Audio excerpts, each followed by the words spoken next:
Assalamualaikum warahmatullahi wabarakatuh. Bertemu lagi kita di Daniel Amri Channel.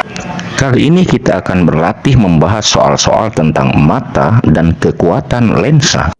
Nah, biar jangan berlama-lama, kita mulai saja ya. Soal pertama, bagian mata yang ditunjuk nomor 7 berperan untuk: apakah A. memfokuskan bayangan objek, B. meneruskan cahaya yang masuk menuju retina, C. sebagai tempat pembentukan bayangan, dan D. mengatur intensitas cahaya? Untuk menjawab soalan ini, adik-adik harus mempelajari dulu bagian-bagian mata dan fungsinya. Yuk kita pelajari. Kita mulai dari nomor 1. Nomor 1 adalah bagian saraf mata. Nomor 2 adalah bagian retina. Nomor 3 adalah koroid. Nomor 4 kornea. Nomor 5 pupil. Nomor 6 lensa mata. Dan yang terakhir iris. Nah, sekarang kita lihat pula fungsi dari bagian-bagian yang kita sebutkan tadi. Saraf mata berfungsi untuk meneruskan cahaya ke otak. Nah, ini sangat penting ya, karena berkaitan dengan otak kita. Yang kedua, retina. Bagian ini juga sangat penting, karena retina ini merupakan tempat pembentukan bayangan. Bayangan objek harus tepat di retina mata. Tidak boleh di depan ataupun di belakang retina. Yang ketiga adalah koroid. Koroid berperan untuk memberi nutrisi pada mata. Nah, nutrisinya berasal dari makanan yang kita makan. Misalnya vitamin A. Nah, vitamin itu masuk ke bagian mata, yaitu bagian koroid. Selanjutnya nomor 4, bagian kornea. Kornea mata terletak pada bagian paling depan, berbentuk selaput tipis yang sangat transparan. Kornea ini berfungsi meneruskan cahaya sampai ke retina. Cahaya pertama kali masuk ke mata melalui kornea. Yang kelima, pupil berperan untuk mengatur intensitas cahaya atau mengatur banyak sedikitnya cahaya yang masuk ke mata. Keenam, lensa mata. Lensa mata ini berfungsi untuk memfokuskan bayangan. Nah, lensa mata kita berbentuk lensa cembung. Yang ketujuh, iris. Iris ini berfungsi mengatur intensitas cahaya dan memberi warna pada mata. Nah, iris dan pupil saling bekerja sama untuk mengatur intensitas cahaya. Selain itu, iris juga mempunyai fungsi tersendiri, yaitu memberi warna pada mata. Warna mata kita tergantung dari genetis ya, atau keturunan. Nah, sekarang kita jawab yuk soal nomor 1 ini. Bagian mata yang ditunjuk nomor 7 adalah iris. Nah, iris ini berfungsi mengatur intensitas cahaya. Jadi jawabannya D. Soal nomor 2. Perhatikan data-data berikut. Bagian bening yang transparan terletak di lapisan terluar mata, berfungsi untuk masuknya cahaya pertama kali ke mata. Berdasarkan data-data tersebut merupakan ciri-ciri dari apakah A. iris, B. kornea, C. retina, dan D. lensa. Nah, apakah adik-adik masih ingat dengan materi yang tadi? Di sini kata kuncinya adalah bagian matanya bening atau transparan. Kemudian ada di lapisan terluar mata. Kemudian satu lagi, pertama kali cahaya masuk ke mata. Jadi, bagian yang paling tepat untuk menjawab pertanyaan ini adalah kornea ya, atau B. Soal nomor 3. Nama gangguan atau kelainan pada mata berikut dan lensa kacamata yang digunakan untuk membantu penglihatan adalah: apakah A. miopi lensa cembung, B. hipermetropi lensa cekung, C. miopi lensa cekung, atau D. hipermetropi lensa cembung? Yuk kita ikuti pembahasannya. Sekarang kita lihat gangguan dan kelainan pada mata. Ada rabun jauh atau miopi dan rabun dekat hipermetropi. Untuk rabun jauh seperti ini. Titik jatuhnya bayangan bukan di retina, tetapi berada di depan retina. Seharusnya kan pas di retina ya. Sedangkan rabun dekat atau hipermetropi kalau digambarkan seperti ini. Titik jatuhnya bayangan berada di paling belakang retina. Nah, untuk membantu orang-orang yang mengalami rabun, baik itu rabun jauh maupun rabun dekat, dibantu dengan lensa dari kacamata. Nah, untuk penyakit rabun jauh atau miopi ditolong dengan lensa cekung atau lensa negatif. Tujuan pemberian lensa negatif ini agar bayangan jatuh tepat di retina, bukan lagi di depan retina. Sebaliknya, untuk rabun dekat ditolong dengan kacamata lensa cembung atau lensa positif. Tujuan pemberian lensa positif agar bayangan jatuh tepat di retina, bukan lagi di belakang retina ya. Nah, berdasarkan pembahasan ini, yuk kita jawab pertanyaan tadi. Lihat baik-baik gambarnya. Ternyata bayangan jatuh ada di depan retina. Lihat titik perpotongannya itu. Jadi, menderita penyakit miopi atau rabun jauh. Nah, bagi penderita miopi harus menggunakan lensa cekung. Jadi, jawabannya sudah jelas di sini, yaitu C. Miopi lensa cekung. Lanjut ke soal nomor 4. Gangguan pada mata yang terjadi akibat tidak meratanya bagian kornea sehingga tidak bisa melihat garis lurus dinamakan apakah A. Hemerolopi, B. Hipermetropi, C. Astigmatisme, atau D. Presbiopi. Yuk kita ikuti dulu penjelasannya. Hemerolopi adalah rabun senja. Kenapa disebut rabun senja? Karena penderita hemerolopi ini pada senja atau malam hari tidak jelas melihat objek atau benda. Biasanya penyakit ini disebabkan karena kekurangan vitamin A. B. Hipermetropi atau rabun dekat. Hipermetropi terjadi karena lensa mata terlalu pipih, sehingga bayangan objek tidak tepat berada di retina, melainkan di belakangnya. C. Astigmatisme. Penyakit ini terjadi karena kecembungan kornea mata tidak merata, sehingga orang tersebut tidak akan bisa melihat garis yang lurus. Biasanya ditolong dengan kacamata silinder. D. Presbiopi. Presbiopi disebut juga mata tua. Orang yang menderita presbiopi ini biasanya orang-orang yang sudah lanjut usia.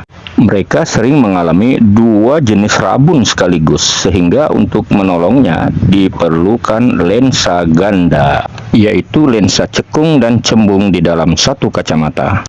Nah, berdasarkan pembahasan ini, maka jawaban yang benar adalah, ya adik-adik sudah bisa jawab kan? Gangguan pada mata yang terjadi akibat tidak meratanya kornea mata, sehingga tidak bisa melihat garis lurus, dinamakan astigmatisme. Nomor 5. Seseorang yang menderita miopi hanya bisa melihat pada titik terjauh 50 cm. Kekuatan lensa dan jenis kacamata yang digunakannya adalah apakah A. 2 dioptri lensa cembung, B. -2 dioptri lensa cekung, C. setengah dioptri lensa cekung, atau D. -setengah dioptri lensa cembung. Untuk menjawab pertanyaan ini, kita pelajari dulu materi mengenai kekuatan lensa cekung dan lensa cembung. Untuk lensa cekung kita gunakan rumus P sama dengan -100 per PR. Sedangkan untuk lensa cembung kita gunakan rumus P sama dengan 100 per SN dikurang 100 per PP, di mana P adalah kekuatan lensa dan satuannya dioptri atau D. PR punctum remotum atau jarak terjauh, satuannya cm. PP punctum proximum atau jarak terdekat, satuannya juga cm. Dan SN adalah jarak normal. Jika di soal tidak diketahui, maka SN atau jarak normalnya dianggap 25 cm. Tapi jika di soal diketahui nilai SN-nya, maka ikuti saja angka yang ada di soal itu. Yuk kita bahas soal nomor 5 ini. Yang diketahui dari soal nomor 5 ini adalah orang tersebut menderita miopi, kemudian titik terjauhnya 50 cm. Artinya kita menggunakan rumus P sama dengan -100 per PR, sama dengan -100 dibagi PR-nya atau titik terjauhnya tadi berapa? 50 ya. Jadi -100 dibagi 50 sama dengan jawabannya -2 dioptri. Nah, karena orangnya menderita miopi, maka harus ditolong dengan kacamata lensa cekung. Sehingga jawabannya sudah pasti B. Mudah bukan? Kita lanjut ke nomor 6. Seorang kakek hanya bisa membaca dengan jarak terdekat 40 cm. Jika jarak baca normal 25 cm, kekuatan lensa kacamata yang digunakannya sebesar titik-titik-titik dengan kekuatan lensa titik-titik. Apakah A. min 1,5 dioptri lensa cembung, B. 1,5 dioptri lensa cekung, C. min 1,5 dioptri lensa cembung, atau D. 1,5 dioptri lensa cembung? Untuk menjawabnya kita gunakan rumus kekuatan lensa cembung ya, karena ada SN-nya, jarak normalnya, yaitu P sama dengan 100 per SN dikurang 100 per PP. 100 per SN, SN-nya 25 dikurangi 100 per PP, jarak terdekatnya 40. 100 dibagi 25 sama dengan 4, dikurang 100 dibagi 40 sama dengan 2,5. Jadi 4 dikurang 2,5 sama dengan 1,5 dioptri. Untuk jawaban 1,5 dioptri ini ada dua ya, bisa B dan bisa D. Nah, sekarang kita lihat kakek ini menderita rabun dekat karena ada jarak terdekat, berarti lensa cembung. Sehingga jawaban yang benar adalah D. Pertanyaan nomor 7. Kacamata lensa cekung mempunyai jarak fokus 75 cm. Kekuatan lensa yang digunakannya adalah A. setengah dioptri, B. 1/4 dioptri, C. min 4/3 dioptri, atau D. 3/4 dioptri. Nah, ini yang dicari sama aja dengan kekuatan lensa. Tetapi yang membedakannya ada jarak fokus. Artinya menggunakan rumus yang berbeda dengan yang tadi ya. Nah, rumus untuk menghitung kekuatan lensa jika jarak fokusnya diketahui seperti ini nih. P sama dengan 1/F, di mana F adalah jarak fokus. Kita gunakan P sama dengan 1/F jika satuan F-nya dalam meter. Dan kita menggunakan P sama dengan 100/F apabila satuan F-nya dalam sentimeter. Ingat ya, lensa cembung memiliki nilai fokus positif dan lensa cekung memiliki nilai fokus negatif. Nah, untuk soal ini persamaan yang kita gunakan adalah yang satuannya sentimeter, yaitu P sama dengan 100/F. Lanjut, sama dengan 100 dibagi F-nya 75.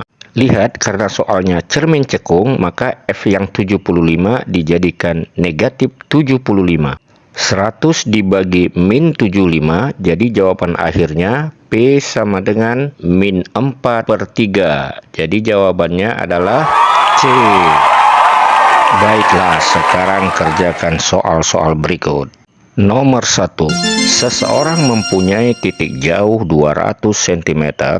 Berapakah kekuatan lensa kacamata orang tersebut agar ia bisa melihat dengan normal? Nomor 2. Seorang penderita rabun jauh mempunyai titik jauhnya 2 meter.